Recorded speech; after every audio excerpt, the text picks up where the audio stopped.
You know, when people say no good deed goes unpunished, I used to think that was just bitter talk.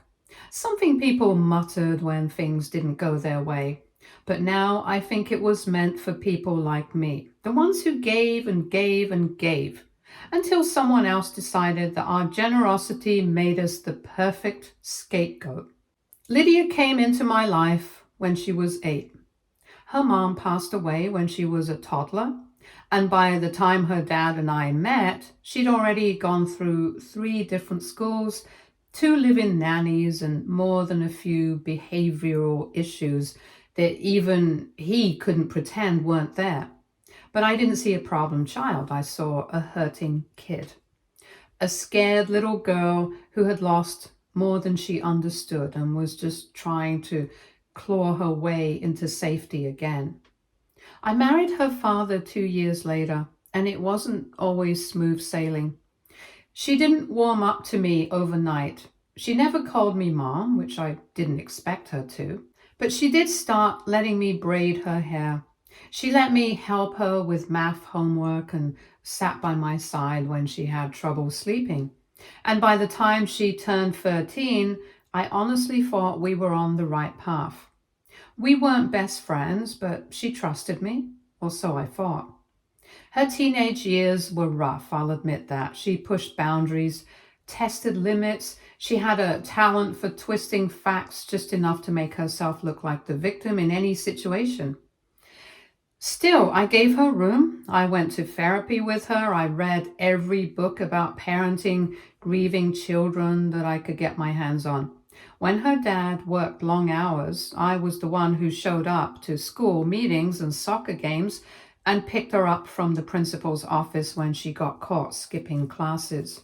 By the time she hit senior year, things were tense. She blamed me for her dad grounding her over some party incident, and it spiraled from there. Silent treatment, passive aggression. I didn't even know she was applying to a public scholarship essay contest until one of my co-workers forwarded me the link. At first, I didn't recognize it. The title read something like, "The Chains I Had to Break." Dramatic, sure, but not unusual for a college application essay. Until I saw the author's name and then the second line, "I survived years under the control of a woman who smiled in public but made me feel like I didn't deserve to exist in private." Don't look it up. I've used fake names and titles. I had to read it 3 times. I thought maybe it was fiction. But then came the specifics. She described a home that sounded like a prison with a stepmother who belittled every achievement, who punished me for crying, who laughed when I told her I wanted to study psychology. I felt like the air had been sucked out of the room. I didn't know what to do. Should I confront her? Ask her if it was some kind of metaphor she exaggerated for the sake of drama? Or maybe she was angry and didn't think anyone would actually read it? But people did read it. A lot of people. Her essay was selected for a scholarship. The college published it on their official website. It started getting shared across social media, Twitter threads, Instagram, infographics, TikToks with piano music playing while someone tearfully read parts of her story aloud. Then came the phone calls. My manager called me in and told me that several parents at the school where I worked at had raised concerns. A few days later, I was asked to take a leave of absence while they reviewed the matter. HR was spineless. They said they had to prioritize community image. I tried to defend myself, tried to explain that none of it was true, that there had to be some misunderstanding. They didn't want to hear it. My reputation went down like a house of cards. A few of our mutual friends distanced themselves immediately. My own sister called and hesitantly asked if there was something I'd never told her. I think that's what broke me more than anything. The fact that even the people closest to me thought I might be capable of the things she'd written. When I confronted Lydia, calmly just trying to understand, she acted shocked that I was upset. She said that it was her truth and that if I was upset, maybe I needed to reflect on my actions. Then she had the audacity to say she hadn't named me, so I shouldn't be taking it personally. Shouldn't be taking it personally. We lived in a small town. She did not have to name me. Her dad just stood there. He didn't back her. But he didn't defend me either. He said maybe we both needed to cool off, that it wasn't worth blowing up the family over an essay. 2 weeks later, I moved out. He didn't stop me. I kept waiting for someone, anyone, to ask me for my side, to question the story, but they never did. Her story was powerful. It hit all the right notes for people to rally behind her. A poor girl, abused by her evil stepmother, rising above it all to chase her dreams. Meanwhile, I was the woman in the shadows, the monster in the margins of her fairy tale, and there was no place left for me in the story. I kept thinking it would pass, that surely once the initial wave of attention died down, people would move on. Or maybe the school would finish their so-called investigation and realize there was no history of complaints, no proof, no pattern, because it never happened. But they didn't need evidence. All they needed was a story that sounded real enough and a scapegoat who didn't fight back loud enough. I officially lost my job a month later. The HR rep gave me a rehearsed apology, said they decided not to renew my contract for the next school year, which was just a nice way of saying, don't come back. I packed up my things in silence. The classroom I had decorated for years felt foreign to me by then. My name had been ripped off the door. The student art I used to hang with pride had already been replaced. I remember going home that day. Well, not home. My sister had offered me her guest room. When everything started to spiral, I didn't want to take it at first, but I didn't have many options. It was humiliating. Being 38, out of work, living out of 2 suitcases, in a room with floral wallpaper and a twin-size bed, all because of something a girl I once considered my daughter had written to win money. The worst part wasn't even the job. It was the silence from my husband. If I was a monster in Lydia's story, he became the ghost in mine. He didn't reach out. Not even once. No call, no message, not even a forwarded email asking if I was okay. He let me go down without so much as blinking, and I knew then that our marriage had been over long before that essay ever got posted online. I kept wondering if she'd feel even an ounce of guilt. I wasn't holding my breath for an apology, but something. A moment of hesitation maybe, a glance back. But Lydia thrived. She gave interviews and went viral on a few platforms. She was hailed as this survivor, this brave voice for kids who'd been silenced.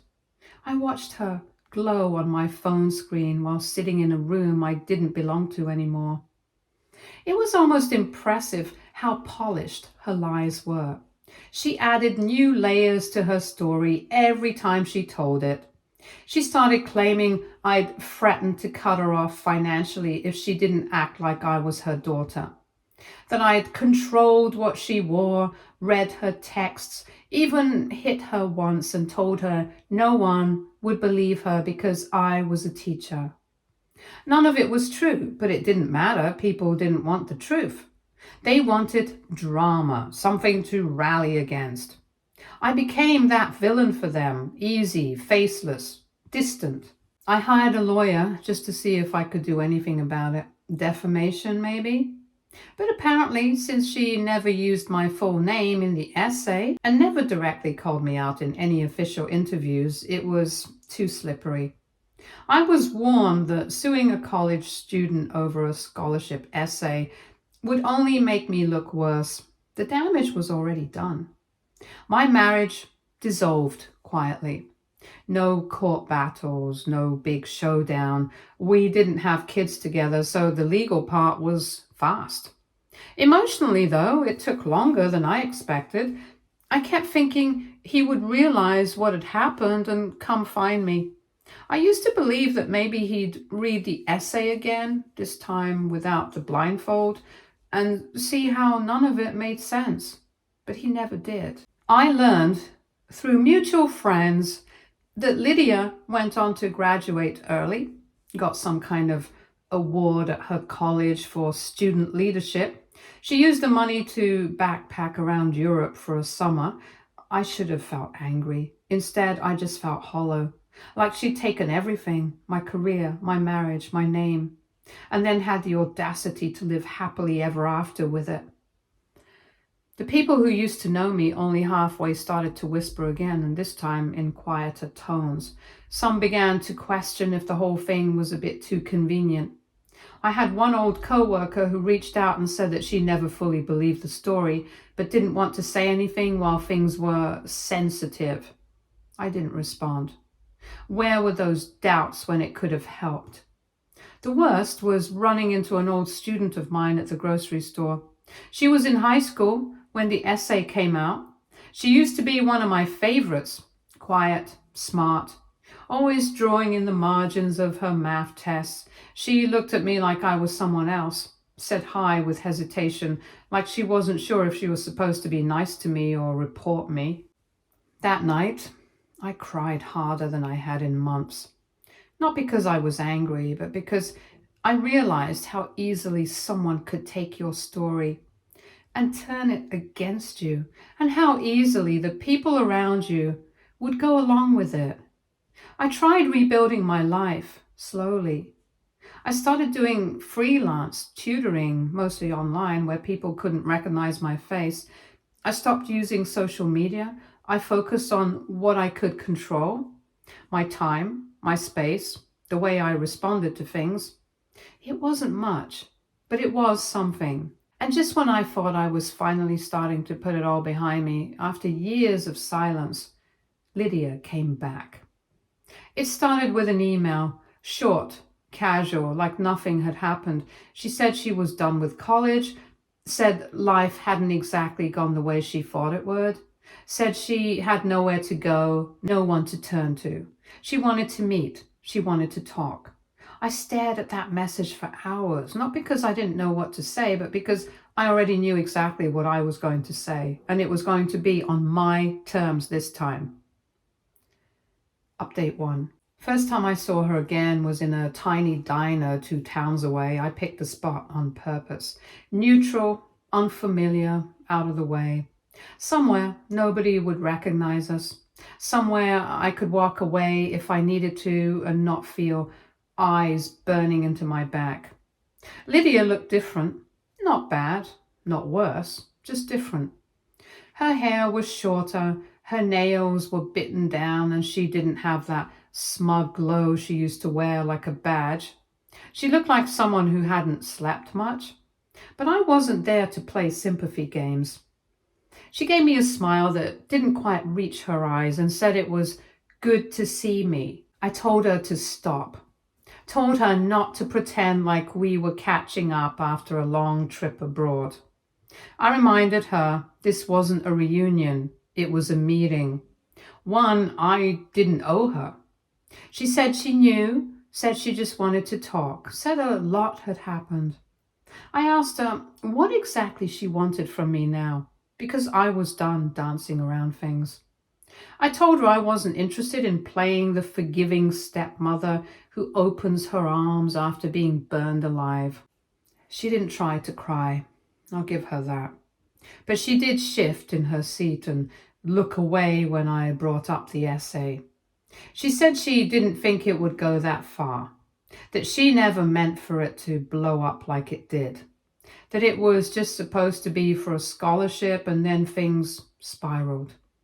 She admitted that once people started praising her, She didn't know how to stop. I told her that spirals don't happen without someone pushing them. She apologized, or tried to. It wasn't for what she did, it was for how it turned out. She said she never thought I'd lose my job, that she figured everyone would forget after a few weeks, that it would just be a one-time thing to help with tuition. I reminded her that I lost more than a job. I lost my home, my reputation, my marriage. I lost people I cared about who never even asked for my side. She nodded like she got it, but I don't think she ever really did. Finally, she said what she'd really come for. She had nowhere to go. Her dad had moved out of state. Her college friends were just that, college friends. Her savings had dried up. She had no support system. She wanted to move back in with me, just until she got back on her feet. I leaned back in my seat, took a slow breath, and told her that I had one condition. I told her if she wanted a place to stay, she would have to sit down in front of a camera and record a full, unedited confession. I told her I wanted her to tell the truth, that she made it all up, that she lied about being abused, that she used my name and role in her life as a tool to get money, and that those lies ruined a real person's livelihood. I told her she had to post it herself on her own platform, with her face and her voice and no editing tricks. And then, and only then, we talk about whether she could stay in my spare room. She looked stunned, like she hadn't even considered that would be my price. She asked if I was serious. I told her I'd never been more serious in my life. She tried to reason with me, said that doing that would kill her chances at future jobs, that people would call her a fraud, that she might lose the friends and contacts she'd made over the years.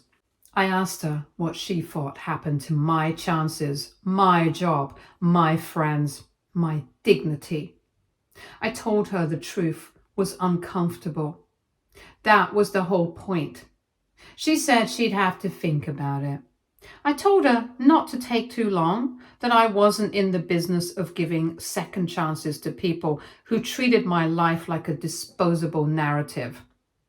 We left without hugging, without any warmth at all, just a cold understanding that whatever fantasy she had of being welcome back, it was dead on arrival unless she was willing to come clean. I didn't tell her this, but I wouldn't have let her move in even if she did confess. I didn't want her in my space again. I didn't want her sitting on my couch, eating my food, breathing my air. But I needed her to own what she'd done, publicly. I needed people to see the other side of the story, the one that never got a platform. I didn't think she would do it, though. Back home, I sat on my couch in my rented house, one I paid for with freelance tutoring and remote consulting work, and let the quiet wrap around me. I had some investments, and that was how I managed to move to another town back then. It was a strange peace, not victory, not closure. A few days later, she emailed me again. She hadn't done the video, not yet, but she said she was thinking about it. Said maybe it was time. Yes, she was still blocked. Email was her only option. Plus, she couldn't unsend it if she changed her mind. I didn't reply, not yet. I wanted her to stew in it a little longer. Let her feel the weight of what it really meant to tell the truth after years of benefiting from a lie. I wondered if she would really do it. The ball was in her court now. I was fine with watching and waiting. I had nothing to lose. Update 2. It took her 2 weeks. I didn't hear from Lydia during that time. No emails, not even a curious poke on social media, just silence, which was fine by me. I wasn't sitting around refreshing my inbox or waiting by the phone. I had a life now, quiet, small, nothing flashy. But it was mine, and I built it brick by brick after she tore the old one down. Then one morning I woke up to a single notification from a burner account I didn't recognize. No followers, no profile picture. The link inside led to a private video titled, "The Truth About My College Essay." I clicked it, and there she was. Lydia didn't wear makeup in the video. Her hair was pulled back, her eyes rimmed with something that might have been regret or maybe just exhaustion. The background was blank, probably a hotel wall or a borrowed room. She took a shaky breath and said that she wanted to set the record straight. She didn't read from a script. That was the first surprise. She talked directly to the camera, stumbling over her words a few times, but always pushing through. She said she made it all up. She said there was never any abuse, that I had never laid a hand on her, never yelled at her, never treated her like anything but family. She admitted the essay was a lie, crafted to win sympathy, attention, and ultimately money. She said the idea came to her after reading other scholarship essays online and realizing that the most powerful stories were always the ones drenched in pain. She said she never expected it to go viral, that when it did, and interviews started coming in, she froze. She didn't want to disappoint people, didn't want to lose what she'd gained. So she kept the lie going. She talked about what it cost me, my job, my reputation, the friends who ghosted me, the family that stopped inviting me to anything. She said she hated herself for it. I didn't believe her. By the end, she was crying. Not the loud, showy sobs of someone trying to beg forgiveness, just quiet, painful tears she didn't wipe away. She ended the video by saying she didn't expect people to forgive her, that maybe they shouldn't, but she said she owed me this, the truth, finally, in her own words. I watched the entire thing once, and then again, then again. And then I sent it to my old boss, to the school board that had voted to dismiss me without appeal, to a handful of the friends who had believed the worst without question, and to my lawyer, just in case.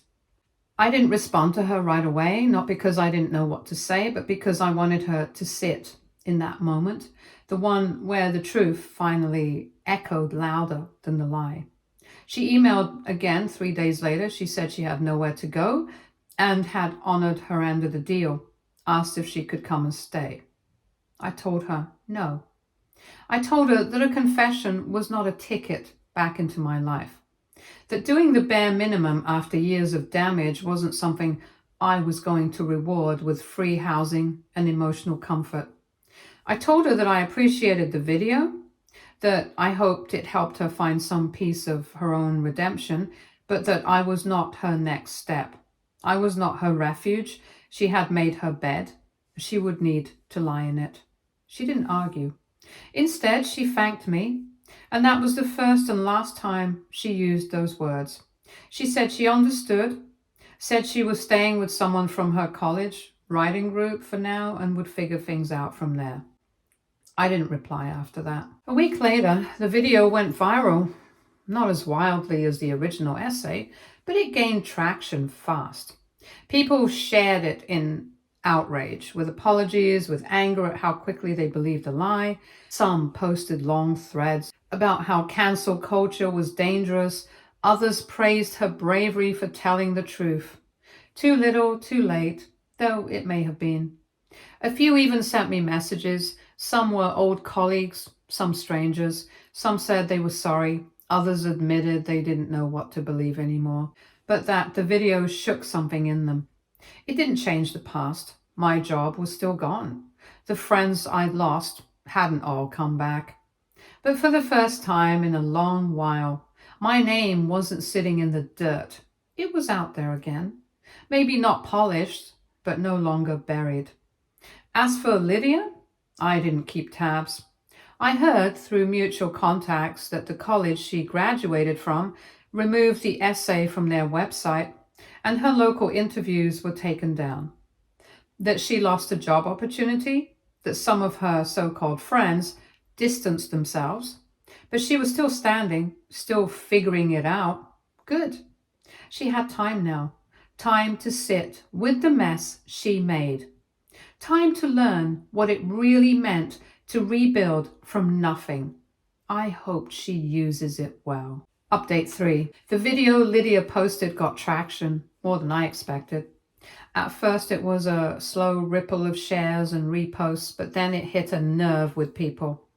Comment sections were filled with debates, arguments, and think pieces. Some called her brave, others called her a manipulator, trying to clean up her image. I didn't say much at the time. I didn't try to explain, didn't try to justify, but the confusion never really died down.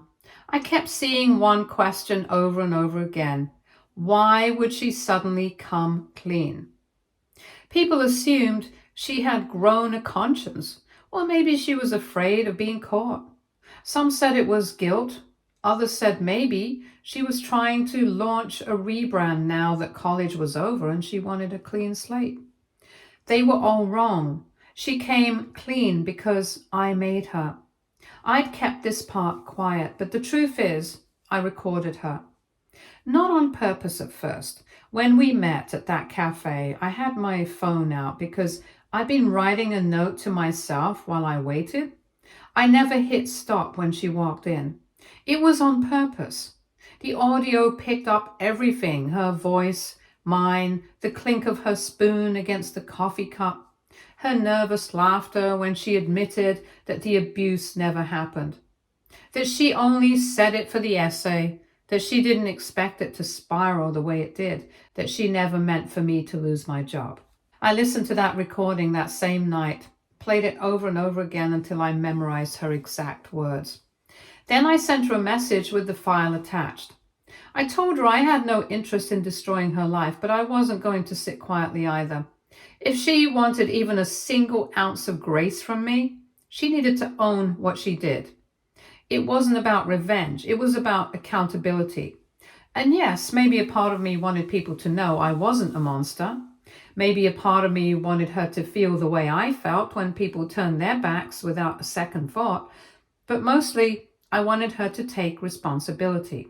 And she did, because she had no choice. So yes, I lied about her taking time to think. Now that the truth was out and people were trying to rewrite their opinion on both of us, I found myself thinking about everything I had kept hidden, not just from others, but from myself too. For starters, my ex-husband, Lydia's father. People always ask why he didn't step in and why he didn't defend me, why he let his daughter's lie blow up my entire life without saying a word. The truth is, he barely paid attention. Not just to Lydia, but to everything. It felt like we lived separate lives in the same house. I didn't divorce him because I didn't want Lydia to lose her mother again. He never wanted to be a full-time dad, but he loved the image of being one. When Lydia's essay went viral, he said he didn't know what to believe, but it would probably be best for everyone if I didn't escalate things. Said he was trying to stay out of the drama for Lydia's sake. For her sake, not mine. I realized then that his silence wasn't confusion, it was convenience. He didn't want to pick sides, not because he couldn't, but because it would have required effort, and effort wasn't his thing. So no, he never stood up for me, never made a statement, never tried to correct anything. He watched it all happen from a distance and washed his hands of it. And honestly, I was tired of pretending. That surprised me. There were other things too, things I didn't share in the beginning because I was afraid of how it would look, afraid that people would twist it into justification for Lydia's lie. Like the fact that she and I never really got along. I tried, I really did. I picked her up from school, packed her lunches, stayed up with her during her fevers and helped her practice for school plays. But no matter how much I tried, I was always second to her idea of the perfect absentee parent. And whenever she got mad, she would say cruel things she learned from movies or overheard from adults she shouldn't have been around. She once told me I'd never be a real mother because my love didn't count. That was when she was 13. I cried in my room for hours that night, but I never brought it up again. I chalked it up to teenage anger. There were dozens of moments like that. Moments that stung, moments that built up until I started walking on eggshells without realizing it. And I never told anyone, not even my friends, because I was afraid people would say I didn't love her, that maybe I deserved the essay. But I did love her. In the way someone loves a houseplant they've nurtured for years, even though it never blossoms. You keep watering it. You keep hoping. Keep telling yourself that maybe next season will be different. It never was. So when she came to that cafe and when she looked me in the eye and told me the essay was all a lie, it didn't feel like relief. It felt like the final nail in a very long, painful chapter of my life. And now I was moving forward.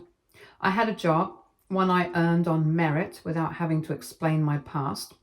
I had a new circle of friends, quiet, careful people who didn't care about social media or gossip.